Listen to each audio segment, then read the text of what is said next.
Hello student, welcome back to my channel. I am Kanchan and you are watching KS Classes.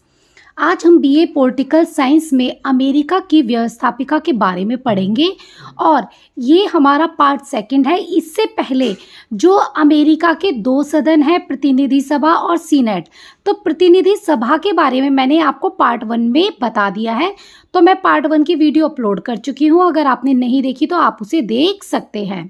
तो यहाँ पर हम देखेंगे कि सीनेट की रचना। तो अमेरिका के अंदर दो सदन है, एक तो प्रतिनिधि सभा और एक सीनेट। जिस तरह से हमारे भारत देश में दो सदन है, लोकसभा और राज्यसभा, उसी तरह से अमेरिका में भी दो सदन है, एक तो प्रतिनिधि सभा और एक सीनेट। तो आज हम सीनेट के बारे में देखते हैं। तो अमेरिकी कांग्रेस के उच्च सदन को सीनेट कहा जाता है। सीनेट अमेरिकी राजनीति का प्रमुख केंद्र है और सीनेट के अंदर 100 सदस्य होते हैं तथा प्रत्येक राज्य 2 प्रतिनिधि भेजता है। जैसे अगर हम भारत देश की बात करें कि भारत में जो राज्यसभा है उसके अंदर जनसंख्या के अनुपात से राज्य में सीटें चुनी जाती हैं, यानी अगर राज्यसभा के लिए सीटें की बात की जाए तो वह जनसंख्या के अनुपात से चुनी जाती हैं। लेकिन अमेरिका के अंदर ऐसा नहीं है। अमेरिका के अंदर प्रत्येक राज्य से, चाहे वह राज्य छोटा हो या बड़ा हो, तो उससे 2 प्रतिनिधि चुने जाते हैं। तो सीनेटरों की अवधि 6 वर्ष है, परंतु 1/3 सदस्य प्रति 2 वर्ष के पश्चात पद निर्वृत्त हो जाते हैं। और सेम हमें ऐसा अपने राज्यसभा में भी देखने के लिए मिलता है। सीनेट स्थायी सदन है, सेम राज्यसभा भी स्थायी सदन है। तो सीनेटरों के लिए आवश्यक है कि वह उस राज्य का निवासी हो जहां से वह चुनाव लड़ रहा हो। तो यह उसके लिए बहुत इंपॉर्टेंट है कि जहां से भी वह चुनाव लड़ रहा है तो वहां का वह प्रतिनिधि या मतलब निवासी होना चाहिए। तो सीनेट की गढ़ पूर्ति 51 सदस्य है और अमेरिका का राष्ट्रपति सीनेट का पदेन सभापति होता है। जिस प्रकार से हम भारत का उपराष्ट्रपति राज्यसभा का पदेन सभापति होता है, उसी तरह से अमेरिका का उपराष्ट्रपति सीनेट का पदेन सभापति होता है। तो हम देखेंगे सीनेट के कार्यों एवं शक्तियों के बारे में।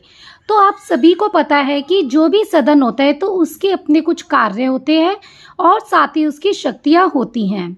तो सीनेट के कुछ कार्य हैं और शक्तियां हैं। तो सबसे पहला पॉइंट है आपका समान शक्तियां। तो सीनेट को व्यवस्थापन के क्षेत्र में प्रतिनिधि सदन समान शक्तियां प्राप्त हैं। अगर हम बात करें व्यवस्थापिका के मामले में, तो जो शक्तियां प्रतिनिधि सभा को प्राप्त हैं वही सेम सीनेट को भी प्राप्त हैं। और संशोधन, सीनेट वित्त विधेयक को पूर्णतः संशोधित कर सकती है, लेकिन जो आपकी प्रतिनिधि सभा है वह वित्त विधेयक को संशोधित नहीं कर सकती। अब बात करते हैं हम संधि की। राष्ट्रपति द्वारा की गई संधियों का नियुक्तियों का सीनेट द्वारा पुष्टिकरण आवश्यक है। अगर राष्ट्रपति कोई संधि करता है या किसी व्यक्ति की कोई नियुक्ति करता है तो सीनेट उसको पुष्टि द्वारा पता करता है। शिकायतों की जांच, सीनेट विभिन्न विभागों के विरुद्ध शिकायतों की जांच करता है।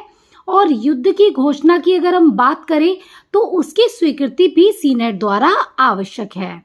और सीनेट को महाभियोग की जांच की शक्ति प्राप्त है। आप सभी को पता है कि महाभियोग किस स्थिति में और किस व्यक्ति पर लगाया जाता है। और अगर हम अधिकार की बात करें तो सीनेट को संविधान में संशोधन प्राप्त करने का अधिकार है, यानी वह संविधान में संशोधन कर सकता है। और अब देखते हैं हम अमेरिका के राष्ट्रपति के बारे में। आप सभी को पता है कि अमेरिका में राष्ट्रपति सर्वोच्च कार्यपालिका का अधिकारी है। अगर हम अमेरिका की बात करें तो सर्वोच्च कार्यपालिका का जो अधिकारी होता है वह राष्ट्रपति होता है। लेकिन अगर हम भारतवर्ष की बात करें तो राष्ट्रपति को उतनी शक्तियां प्राप्त नहीं है जितनी कि अमेरिका के राष्ट्रपति को। हाँ, हम ये कह सकते हैं कि जिस तरह से भारत में प्रधानमंत्रियों को जो शक्तियां मिली हुई हैं, सेम अमेरिका में वह वहां के राष्ट्रपति को मिली हुई है। तो अमेरिका का राष्ट्रपति भी व्यवहार में बहुमत दल का ही नेता है, यदि उसके दल का बहुमत निर्वाचक मंडल में आ जाता है तो दल की नीति निर्धारण में राष्ट्रपति की भूमिका भी महत्वपूर्ण हो जाती है। तो आप सभी को पता है कि कोई भी नीतियां बनानी है, कुछ भी बनाना है, तो राष्ट्रपति की भूमिका ज़्यादा महत्वपूर्ण है। और अमेरिका में भी राष्ट्रपति देश का प्रमुख प्रवक्ता है। देश की नीति का वह अधिकृत प्रवक्ता होता है। यानी अगर किसी भी मुद्दे पर कोई बात करनी है तो जो अमेरिका का राष्ट्रपति है वह इन चीज़ों पे, टॉपिक्स पे बात करता है। और अगर हम बात करें कि ज़्यादा पावर की बात करें तो अमेरिका के राष्ट्रपति को काफ़ी पावर मिली हुई है। तो ये तो था हमारा अमेरिका के बारे में, अमेरिका की व्यवस्थापिका के बारे में। नेक्स्ट वीडियोस में मैं आपको ब्रिटेन की व्यवस्थापिका के बारे में, स्विट्जरलैंड की व्यवस्थापिका के बारे में और साथ ही इन सब की कार्यपालिका के बारे में भी बताऊंगी। अगर आप लोगों को मेरी वीडियो पसंद आती है तो लाइक, शेयर एंड सब्सक्राइब करना ना भूलें। Thanks for watching KS class.